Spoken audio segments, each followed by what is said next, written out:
അങ്ങനെ നമ്മൾ ഷാപ്പിൽ നിന്ന് ഇറങ്ങിയിട്ട് നേരെ ഹോട്ടലിൽ കയറി. ഗ്രാൻഡ് എന്ന് പറഞ്ഞിട്ടൊരു ഹോട്ടലാണ് കേട്ടോ. അത്യാവശ്യം ഗ്രാൻഡ് തന്നെയാണ്, കാരണം കുഴപ്പമൊന്നുമില്ല, നല്ല ഫുഡൊക്കെ ആയിരുന്നു. എന്ന് വെച്ചിട്ടുണ്ടെങ്കിൽ ബിരിയാണി ആയിരുന്നു. ബിരിയാണി എന്ന് പറഞ്ഞപ്പോഴത്തേക്കുണ്ടല്ല, കേട്ടപ്പോഴും നമ്മൾ ഓക്കെ പറഞ്ഞു. പക്ഷേ അബദ്ധം പറ്റിപ്പോയെന്നേ. മലബാർ ബിരിയാണി ഉണ്ടായിരുന്നു, പിന്നെ ഈ റാവുത്തർ ബിരിയാണി ഉണ്ടായിരുന്നു. അപ്പോൾ നമ്മളതൊന്നും ശ്രദ്ധിക്കാണ്ട് റാവുത്തർ ബിരിയാണിക്ക് ഓക്കെ പറഞ്ഞു. പക്ഷേ ഭയങ്കര എരിവല്ലേ ആ ബിരിയാണിക്ക്.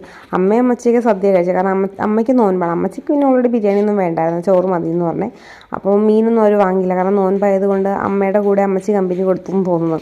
പപ്പടമൊക്കെ ഉണ്ടായിരുന്നു. അപ്പോൾ നമ്മുടെ ബിരിയാണിക്ക് പപ്പടം ഇല്ലായിരുന്നിട്ടും അവർ പ്രത്യേകം നമ്മുടെ നമ്മുടെ വെച്ചിട്ടുണ്ടെങ്കിൽ ഇവിടെയൊക്കെ പപ്പട പ്രാന്തന്മാരാണല്ലോ എല്ലാം ഉള്ളത്.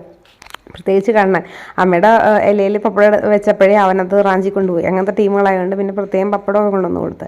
പക്ഷെ ഇത് ഭയങ്കര എരിവായതുകൊണ്ട് എനിക്ക് അങ്ങനെ ഫുൾ ഫിനിഷ് ചെയ്യാൻ പറ്റില്ല. അല്ലെങ്കിൽ ഞാനങ്ങനെ ഫിനിഷ് ചെയ്തില്ല. ഇത് എനിക്ക് ആദ്യം പോയിട്ടാന്ന് വെച്ചാൽ എരിവൊന്നും കഴിച്ച് ശീലമില്ലാത്തതുകൊണ്ടേ ഭയങ്കര ബുദ്ധിമുട്ടായിരുന്നു. പക്ഷേ ആ മലബാർ ബിരിയാണി ആയിരുന്നെങ്കിൽ കുറച്ചും കൂടി അടിപൊളിയായിരുന്നേനേന്ന് തോന്നുന്നതല്ല. ഇവിടുത്തെ ബിരിയാണിയൊക്കെ അടിപൊളി, അത്യാവശ്യം കൊള്ളാവുന്നതാണ്.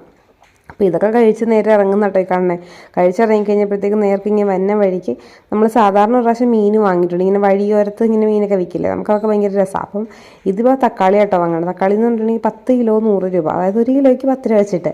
അപ്പോൾ ഞങ്ങൾ തോന്നി എന്തായാലും ഒരു വഴിക്ക് പോകില്ലേ വാങ്ങിയത്. അവർ സ്ഥലം പറഞ്ഞേ, മേട്ടുപ്പാളയോ അങ്ങനെ ഏതൊരു സ്ഥലം പറഞ്ഞു, അവിടുത്തെ തക്കാളിയാന്ന് പറഞ്ഞു. ഇനി എവിടുത്തെ ആയാലും കുഴപ്പമില്ല, ഇങ്ങനെ കണ്ടപ്പോൾ എല്ലാവർക്കും എടുക്കാമെന്ന് പറഞ്ഞിട്ട് നമ്മളെല്ലാം കൂടി തക്കാളി, ഞാനാ പോയി വാങ്ങിച്ചത്, ബാക്കിയുള്ളവരൊക്കെ കാറിൽ തന്നെ ഇരുന്നു. അപ്പോൾ ഇങ്ങനെ വാരി വെക്കുന്നതുകൊണ്ട് ശ്രദ്ധിക്കണം. എന്ന് വെച്ചാൽ വേറെ ഒന്നുമല്ല, അതിൽ കുറച്ച് ചീഞ്ഞൊക്കെ ഉണ്ട്. അപ്പോൾ ഞാൻ ചീഞ്ഞതൊക്കെ പെറുക്കി മാറ്റി, അത്യാവശ്യം കണ്ടതൊക്കെ മാറ്റി. പിന്നെ മൊത്തമൊന്നും മാറ്റാൻ നിന്നില്ല കേട്ടോ, കാരണം ഇങ്ങനെ സമയവും ഇല്ല. അതിനിടക്ക് ഇനി ചീഞ്ഞൊക്കെ നോക്കിക്കാനുള്ള ഇതില്ലാത്തതുകൊണ്ടേ കുറച്ചൊക്കെ മാറ്റി, ബാക്കിയൊക്കെ അങ്ങനെ തന്നെ വെച്ചു. എന്നിട്ട് പിന്നെ വീട്ടിൽ വന്നപ്പോഴത്തേക്കും കുറച്ചൊക്കെ 2-3 ചീഞ്ഞ ഉണ്ടായിരുന്നു. പിന്നെ ഫ്രിഡ്ജിലോട്ട് വെച്ചപ്പോൾ വലിയ കുഴപ്പമില്ല, ഇപ്പോഴും അങ്ങനെ തന്നെ ഇരിക്കുന്നുണ്ട്. അപ്പോൾ ഇതെല്ലാം വാങ്ങി തിരിച്ചിങ്ങി പോരുവാണ്. ഇനിയിപ്പോൾ നമ്മുടെ ട്രിപ്പിംഗ് എല്ലാം കഴിഞ്ഞു. ഇനി ഒരു 2 മാസം കഴിയുമ്പോൾ, ഇപ്പോൾ വെക്കേഷൻ ആവുമല്ലോ പിള്ളേർക്ക്. അപ്പോൾ പിന്നെ പഴനിക്കൊന്നും ചെല്ലാൻ പറ്റില്ല, ഭയങ്കര തിരക്കാവും. മലയാളികളെ മുട്ടിയിട്ട് നടക്കാൻ പറ്റില്ല. അല്ലെങ്കിൽ നമ്മൾ ആ വെക്കേഷൻ ടൈമിലൊന്നും പോകാറില്ല ഒരിടത്തും.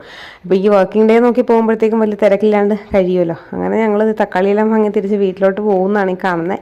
പിന്നെ അതല്ല, ഇനിയിപ്പോൾ ട്രിപ്പെന്ന് പറഞ്ഞിട്ടുണ്ടെങ്കിൽ ഞാൻ പറഞ്ഞില്ല ജൂണിലൊക്കെ കാണുമായിരിക്കും. അപ്പോൾ ഞങ്ങൾ വേറെ കുറേ സ്ഥലമൊക്കെ പ്ലാൻ ചെയ്തിട്ടുണ്ട്.